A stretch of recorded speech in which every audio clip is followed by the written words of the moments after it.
Yeah. Dave, you and I have known each other for more than 10 years, probably a lot longer than Yeah. that. Yeah.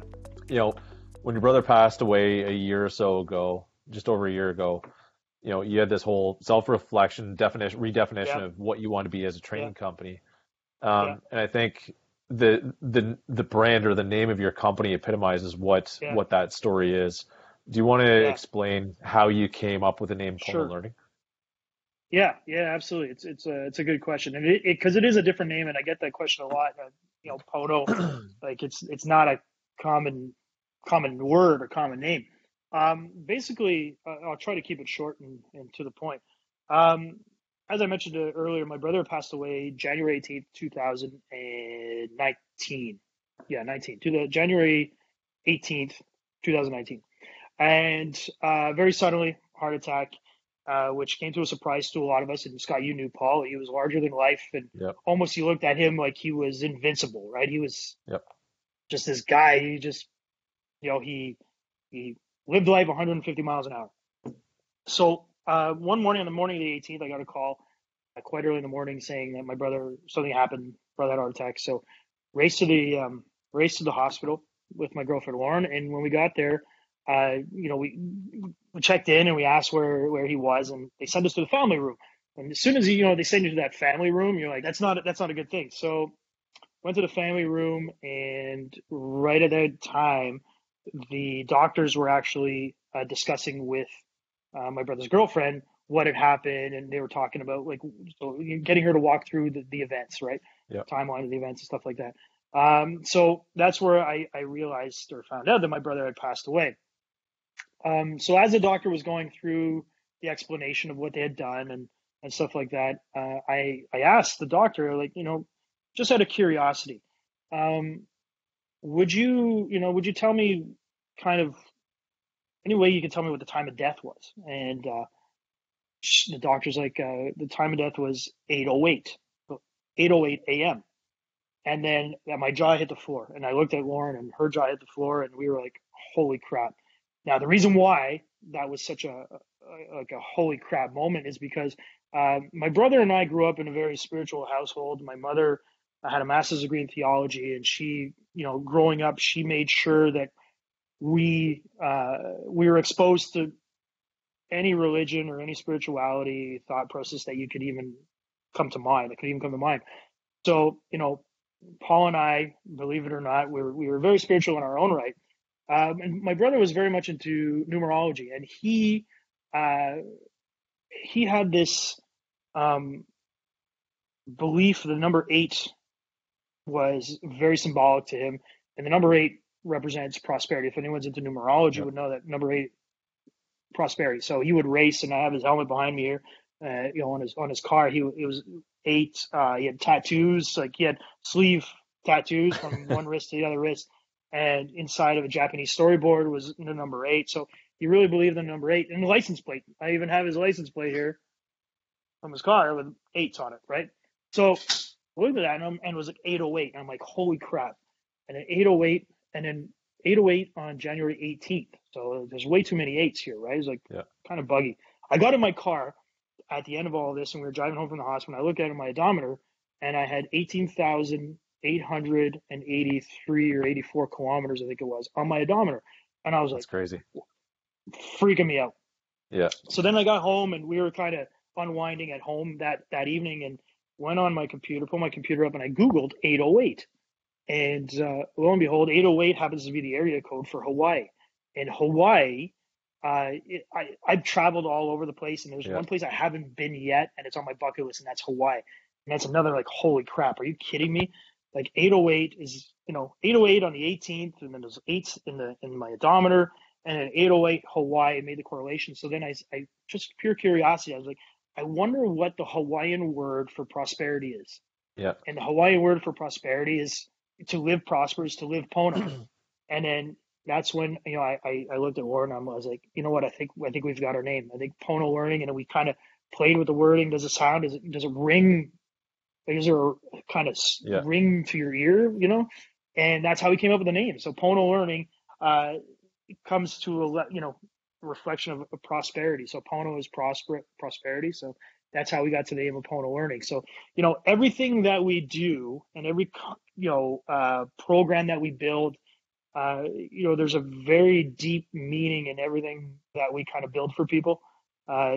Some people may think it's crazy. Some people kind of strive for that and live for it. But that's, contrary to the side that some people see that we're always goofing around, like you and I like to have a good time. And, we have different sidebar conversations and bubbles that pop in our heads and we just start rambling on.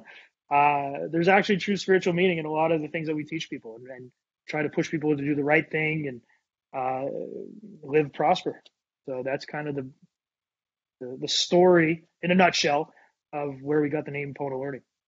I think it's awesome. It has a ton of meaning to you, and it's a really cool story and background of how PONO Learning came to be. Want to just switch to some general conversation around, culture and leadership. Again, you and your brother are now with PONO Learning. You're really focused on culture and leadership and motivating your team. I think, the one big difference today is, everybody's working from home. Everybody's working remotely. Yeah. That's probably something else that'll continue to change as more remote teams. As a sales leader, what makes a good sales leader today with their entire team being remote? And then what makes a great sales leader on the other side of this? Yeah. Well, I think it's interesting because, and I'll circle back to some of the points that we discussed earlier. Yeah. If we're looking at activity based, right, we're going purely on activity and not necessarily on the goal, which is completely counterintuitive to what most salespeople have or sales managers have kind of adopted. I think right now with folks working from home, I think as far as communications are concerned, I think the most important thing that we can do today, and again, it may not be the same thing what I would tell you in a month from now or 2 months from now, but right now in the current climate, I think, your salespeople are looking at you as sales leader to provide some level of clarity and answers to what's going on, because they're in this uncharted waters. Like they don't really know where to go and how to navigate through all of this chaos. Yeah. And I think if we started the foundation, it's the most simplest form. Okay. We look at that and I would tell people, first thing you must do is, display a level of gratitude. So if you're talking to people, if they come to work today or the past week, they've been coming to work and they're busting their hump and they're getting stuff done, and you're asking them to hit certain metrics as far as activity is concerned. Yep. Thank them, let them know that, you appreciate everything that they're doing, and you have to remain positive. It's we go back to that positive reinforcement. And right now with this uncertainty that they're living, a pat on the back is going to go further than it's ever gone. So just say, hey, listen, you did a great job. This is, I love what you've done. Keep it up. And again, goes back to the other things I was saying is make sure you emphasize, you go back to, hey, listen, here's what has not changed in how we're doing business, how we're going about things. And for the things that have changed and the way you got to pivot, if I can use that, what has changed as we pivot and how we're going to deal with it and be super clear on it. And people don't like change. Like none of us like change. So as long as we can kind of control the change and let them know it's for the good and we're all in this together, and it's almost a change is a living, breathing thing now. Like it is, it's going to change. Wireless changed before. We used to joke, you and I, like, if you think you got everything under control, wait 5 minutes. So, technology will change, pricing will change, everything will change. So I think if we really focus on that, but I also think that, what they see is what you get. And that's an important thing to remember. So basically, if they see that you are panicked and you are freaked out, then they're going to freak out. So it's really important. And this is a very difficult time for sales leaders now, because you got to be Joe positive, man. You got to come in there and say, hey guys, listen, everything's going to be okay. We got things under control. Crazy times, but I'm here. Let me guide you. Let me give you some insight of how we can go about it. They're looking. If you are shaky, if you are for one instance shaky on your messaging, they're going to see through it. They're like, oh my God, I can't. If he doesn't know where he's going, then I don't know where I'm going. And oh my God, panic ensues. The inner dialogue starts. The negativity kind of piles off of each other. So, you got to make sure that you are being, and it's again another cliche, being the change you want to see in the people. So if you want to make sure you're positive, go back to think, it takes 3 positive conversations or 3 positive activities to eliminate that one negative thing that happened. And I had a conversation yesterday with a customer. He actually challenged me on this. He goes, Dave, I don't think it's 3 anymore. I think in this day and age right now where we're living, it's probably 5. We're probably living at 5. We got to need 5 good things, because it's just, it goes so fast. You spiral so quickly out of sorts. Yep. So, I think to develop this new culture where you're going, and this is something I tell everybody, and I've been saying it for years.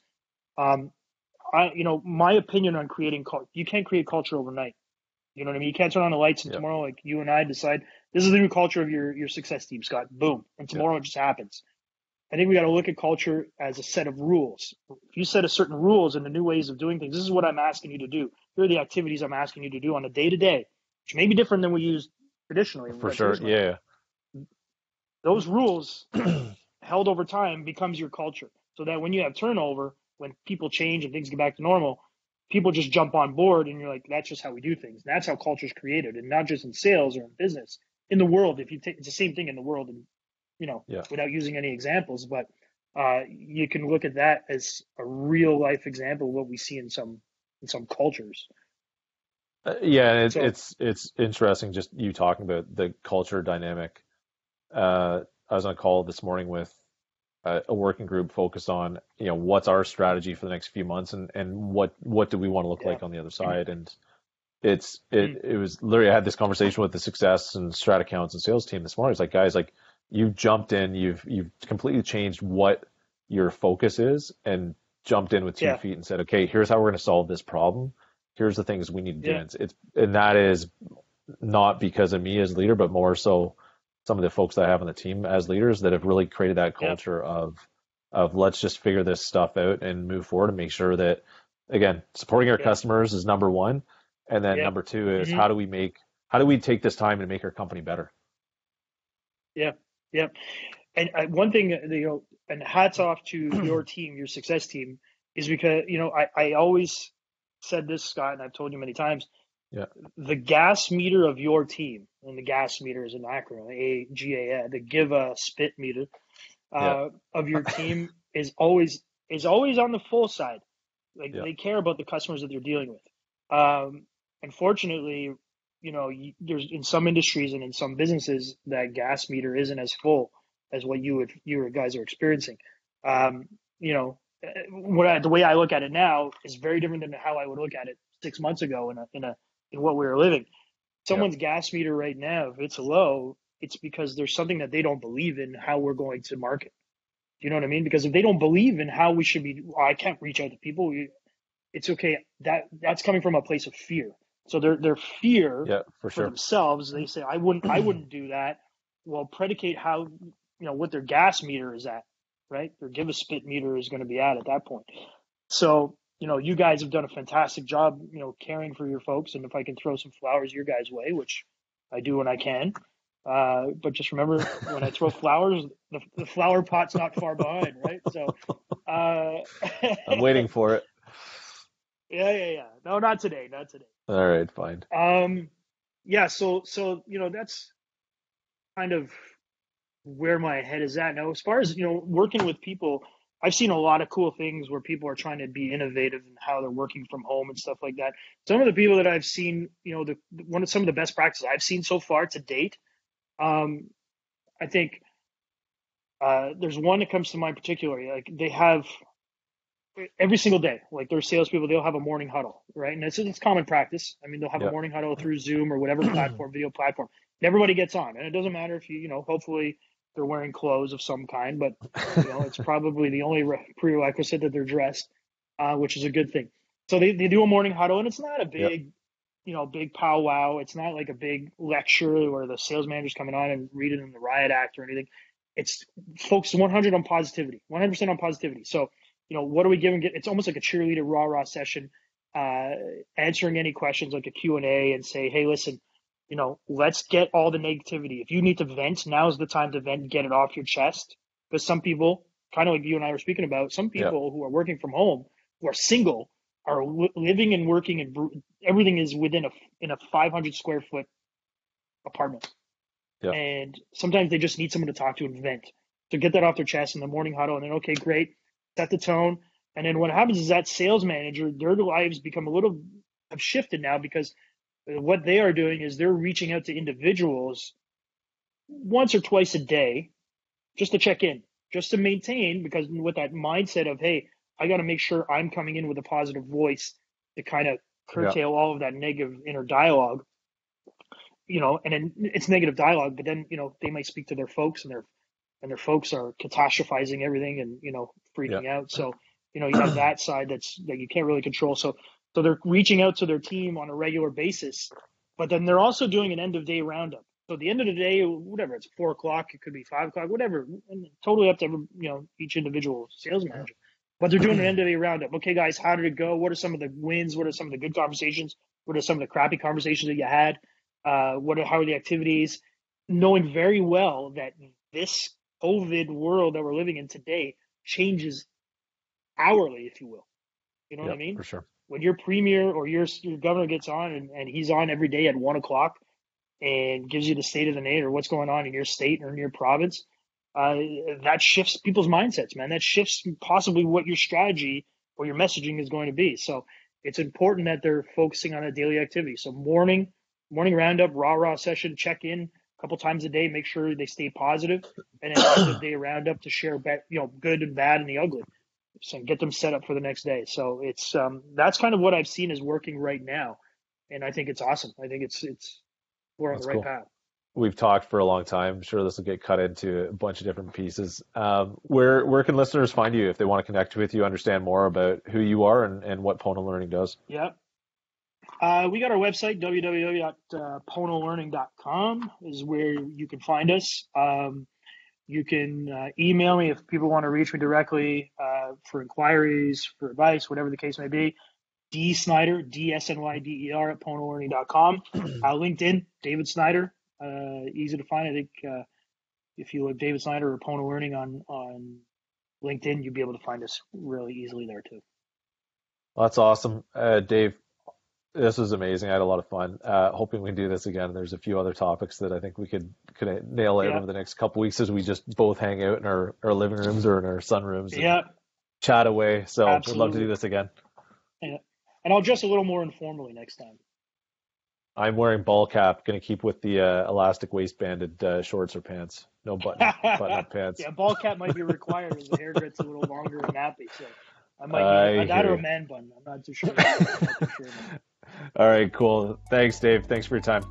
All right, thank you. Cool.